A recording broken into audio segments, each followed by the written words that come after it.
राहुल गांधी का बड़ा खुलासा, हरियाणा चुनाव पर हाइड्रोजन बम फटा। क्या हुआ था असल में? दोस्तों, देश की सियासत में आज सबसे बड़ा धमाका हुआ है। राहुल गांधी ने हरियाणा चुनाव को लेकर ऐसा खुलासा किया है जिसे उन्होंने खुद कहा यह सिर्फ मुद्दा नहीं, ये तो हाइड्रोजन बम है। अब सवाल उठ रहा है, क्या वाकई हरियाणा में वोटिंग के नाम पर खेल हुआ? क्या चुनावी सिस्टम पर भरोसा हिलने वाला है क्या? और क्या कांग्रेस इस मुद्दे को लेकर मोदी सरकार को सीधे घेरने जा रही है क्या? आज की इस वीडियो में हम सब कुछ फैक्ट्स के साथ समझेंगे, तो बने रहिए क्योंकि आगे की जानकारी आपको चौंका देगी। राहुल गांधी का दावा क्या है? राहुल गांधी ने दिल्ली में प्रेस कॉन्फ्रेंस करते हुए कहा, हरियाणा में जो हुआ वो लोकतंत्र नहीं था, वो वोट चोरी थी। राहुल गांधी ने दावा किया कि हरियाणा विधानसभा चुनाव में करीब 25 लाख वोट फर्जी डाले गए, यानी हर 10 में से एक वोट डुप्लीकेट या मैनिपुलेटेड था। राहुल गांधी ने यह भी कहा कि उन्हें मिले डेटा के मुताबिक 5 लाख से ज्यादा वोटर आईडी एक ही फोटो से लिंक थी। यह सब सुनकर मीडिया में खलबली मच गई। ब्राजीलियन मॉडल वाला मामला क्या है? अब सबसे हैरान करने वाला खुलासा,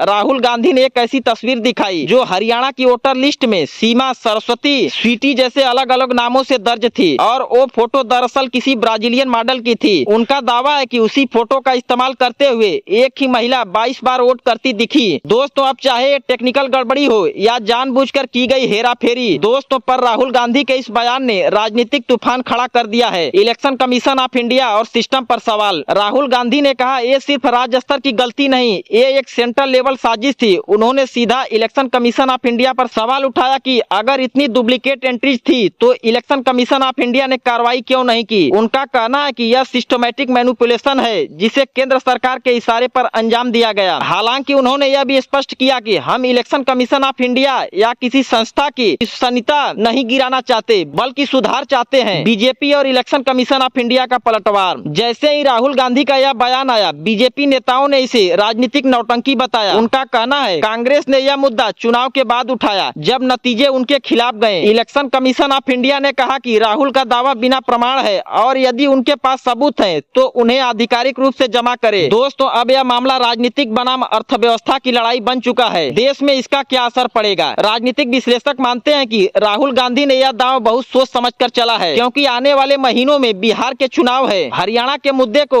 वे एक राष्ट्रीय नैरेटिव में बदलना चाहते हैं, जिसमें सवाल होगा, क्या देश में वोट सुरक्षित है क्या? दोस्तों, अगर ये नैरेटिव चला तो यह 2029 के लोकसभा चुनाव तक भी असर डाल सकता है। दोस्तों, अब तस्वीर साफ है। राहुल गांधी ने हरियाणा चुनाव को लेकर ऐसा पत्ता खोला है जिससे राजनीतिक गलियारे में भूकंप आ गया है। अब देखना होगा कि क्या कांग्रेस इस मुद्दे को अदालत या संसद तक ले जाती है या फिर ये सिर्फ एक चुनावी दांव रह जाता है। आपको क्या लगता है? क्या राहुल गांधी का यह दावा सच के करीब है या सिर्फ एक रणनीति? कमेंट में जरूर बताइए, हम आपकी राय जानना चाहेंगे। दोस्तों, अगर आपको ये वीडियो जानकारी पूर्ण लगी तो वीडियो को लाइक करें, शेयर करें और चैनल को सब्सक्राइब करना बिल्कुल न भूलें, क्योंकि हम लाते हैं देश दुनिया की सियासत के असली अपडेट बिल्कुल बिना शोर शराबे के। मिलते हैं अगली वीडियो में, जहां सियासत के पीछे की कहानी होगी सच के साथ। जय हिंद, जय भारत।